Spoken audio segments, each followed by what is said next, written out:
Welcome learners to Unlocking Wits. In the last episodes, we learned how to separate the clause. In this episode and on, we'll learn how to name the clause. There are two kind of clause. दो प्रकार की clause होती है. One principal clause, second subordinate clause. Since subordinate clause is very important, so first we are taking subordinate clause. Subordinate clause subordinate clause subordinate clause subordinate clause is the one which is dependent on principal clause for its meaning. Subordinate clause वो clause होती है जो अपना अर्थ पूरा करने के लिए principal clause के ऊपर डिपेंड होती है. Okay. Second, subordinate clause is the clause which starts with subordinate conjunctions. Subordinate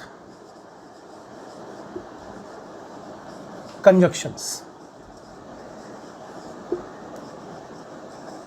IONS. And here you may learn quality English. You must know about subordinate conjunctions and their details. From now on, we will study subordinate conjunctions and we will study in detail. After the completion of subordinate conjunction, we will see that we are able to frame some quality sentences. So, one by one, we are going to study subordinate conjunctions, because subordinate conjunctions are very important part of this analysis. First, we will take one conjunction, and the conjunction is as. As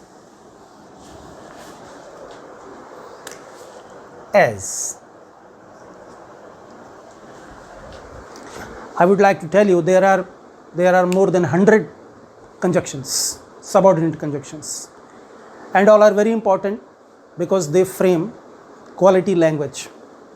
And in competitive examination also, questions regarding subordinate conjunctions and conditions employed before or after that.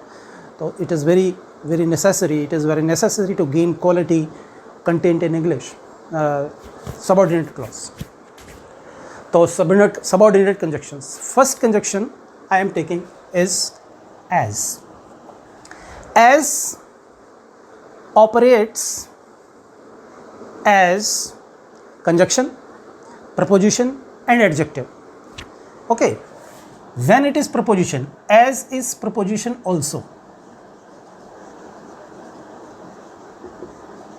देखिए as जो है वो preposition भी है, ठीक है. और preposition जब ये होता है as, तब as के बाद एक नाउन आता है कोई भी, ठीक है. जैसे as milk, as you, as I, इस तरह से. तो यहाँ पर as का मतलब क्या होता है? In the state of. ये इसका अर्थ देता है ना. हम इसे हिंदी में कह सकते हैं के रूप में. और हम इसको ध्यान रखने की बात क्या है, what usually gets wrong is we use as for similarity. As is not used for similarity when we use it as a preposition. as का उपयोग समानता दिखाने के लिए नहीं होता है. as का प्रयोग समानता दिखाने के लिए नहीं होता है जब हम preposition के रूप में इसका इस्तेमाल करते हैं. जैसे अगर मैं ये कहूँ कि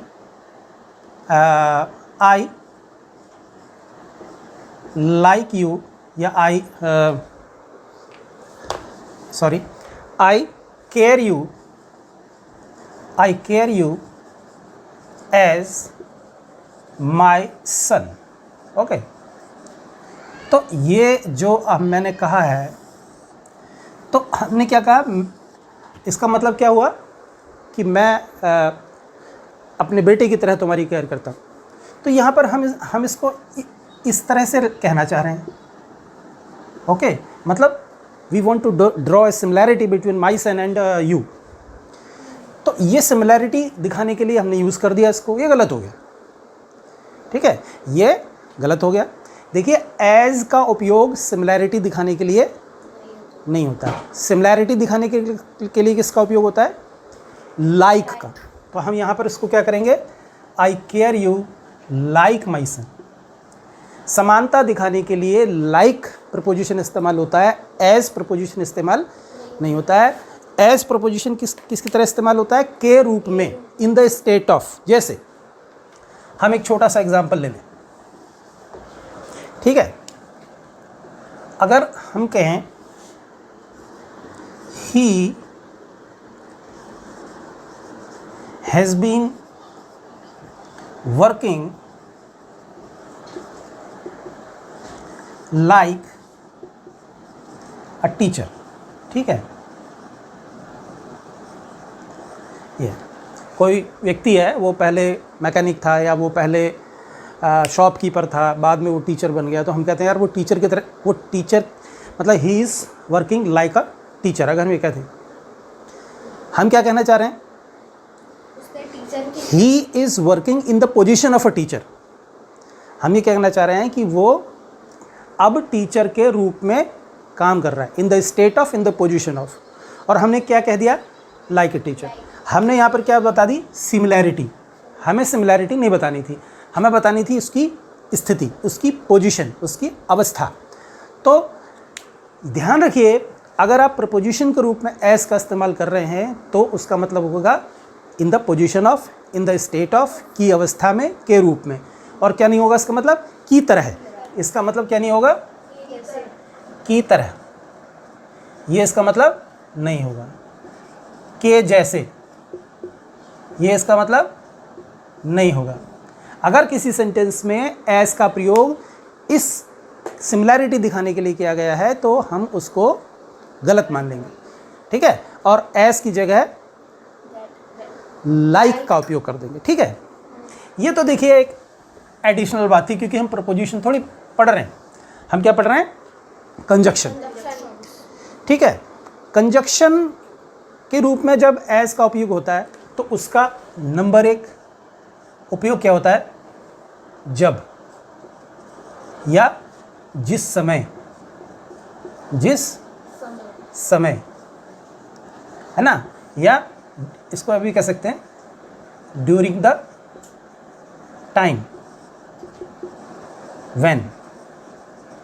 ये इस तरह से कह सकते हैं, जिस समय, है ना। ये बताता है कि दूसरा एक एक्शन हो रहा है, एक एक्शन, उसी समय दूसरा एक्शन भी हो रहा है। जैसे ये है, आवर सोल्जर्स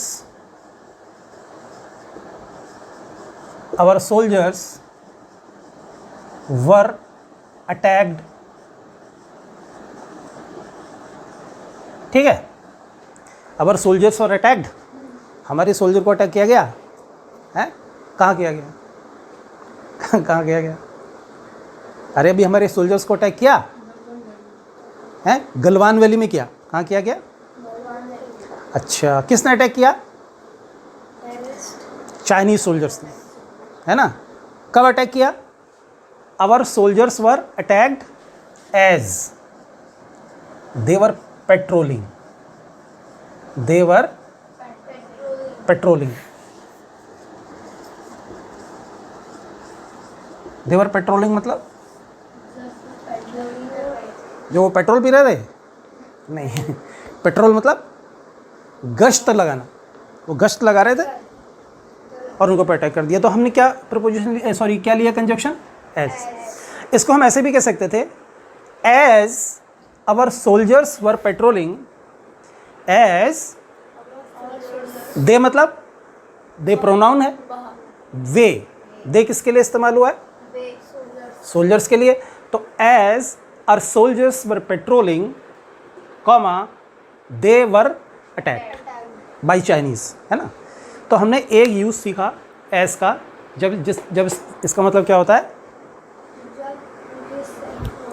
जिस समय या जब, ठीक है।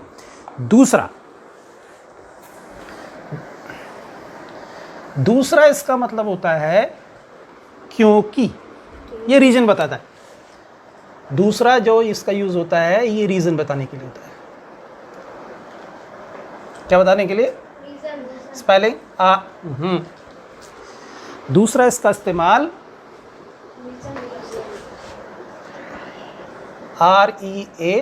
REASON, रीजन मतलब कारण, है ना, कारण बताने के लिए होता है। और क्या मतलब होता है इसका? क्योंकि। देखिए, ठीक, जैसे as I wanted to know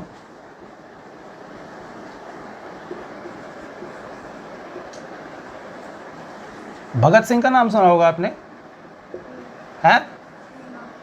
Bhagat Singh का नाम सुना है? नहीं सुना? As I wanted to know Bhagat Singh's view about God,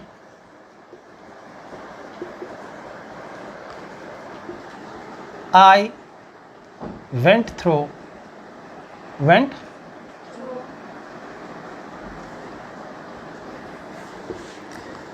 Y I am an ये Why I am an atheist, है ना। As I wanted to know, क्योंकि मैं जानना चाहता था। As, क्योंकि, रीजन। As क्या बता रहा है? रीजन, क्योंकि। As I wanted to know Bhagat Singh view about God, मैं भगवान के बारे में भगत सिंह क्या सोचते हैं ये जानना चाहता था, तो मैंने उनकी किताब पढ़ी। किताब पढ़ने के लिए क्या शब्द इस्तेमाल किया? हाँ, गो थ्रू में से मतलब उसको, उसमें से होकर जाना। गो थ्रू मतलब से होकर जाना। आई वेंट थ्रू, मैं होकर गया, मतलब मैंने पढ़ा। क्या पढ़ा? Why I am an atheist, ये क्या है? This is a book. Bhagat Singh wrote a book named Why I Am an Atheist. Atheist means Nastic. Very good. Nastic मतलब the person who does not believe in the existence of God. Atheist. आप इसमें से हटा दीजिए, हो जाएगा theist, मतलब हो जाएगा the person who believes in the existence of God. भगवान के में विश्वास करने वाले को क्या कहते हैं? हाँ, तो आपको पता चल गया होगा कि भगत सिंह भगवान में विश्वास नहीं करते थे, और उन्होंने बताया है कि मैं भगवान में विश्वास क्यों नहीं करता हूँ। ये पूरी किताब आप पढ़िए, और बहुत अच्छी किताब है भगवान के बारे में, वो उनका व्यू है जो भी है। तो ये मैं आपको बता रहा हूँ कि कारण बताने के लिए ये यूज है ना। एक एग्जांपल और दे देता हूँ मैं। As India wanted to convey a strong message to China, she banned its 59 apes, है ना। एज, क्योंकि India wanted to convey a strong message to China, Bharat China को एक जोरदार मैसेज देना चाहता था, तो she banned its 59 apps, 59 apps उसके बैन कर दिए। ठीक है, तो आपने ये एज के कितने इस्तेमाल सीख लिए? 3। एक प्रपोजिशन के रूप में, प्रपोजिशन होगा तो इसका मतलब के रूप में। एक इस्तेमाल होता है इसका कंजक्शन, दूसरा इस्तेमाल होता है इसका कंजक्शन के रूप में भी इसके कई इस्तेमाल हैं। अभी हम 2 इस्तेमाल बता पाया हूँ मैं, एक जिस समय, जब, और दूसरा क्योंकि।